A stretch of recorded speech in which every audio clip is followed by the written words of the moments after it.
In today's video, I'm going to teach you how to lock objects in Miro. By the end, you'll know exactly how to keep your layouts tidy and prevent accidental edits during collaboration. Start by opening your Miro board from your dashboard. Choose the board that contains the items you want to protect. It helps to zoom to a comfortable level so you can clearly see what you're working with, especially if your board is large or busy.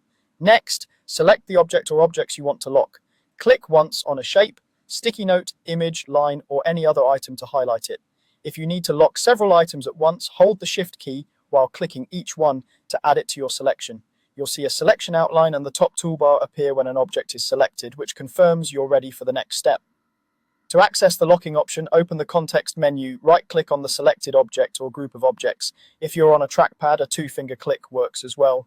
Alternatively, you can use the top toolbar that appears when an object is selected, which gives you quick access to common actions without opening the context menu. Now choose Lock. In the menu, click Lock, and Miro will fix those objects in place.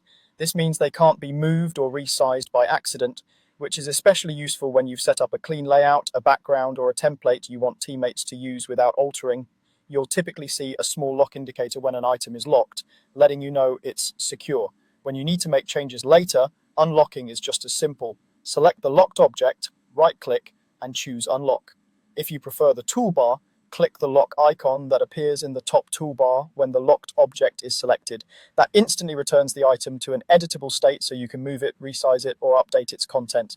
If you locked multiple objects together, you can select them with Shift and unlock them in one go to save time. A quick tip on permissions. You generally need editing access on the board to lock or unlock objects. If you don't see the lock option, check your access level or reach out to the board owner. That's all there is to it. Open your board, select your items, open the context menu or use the toolbar, click Lock and Unlock when needed.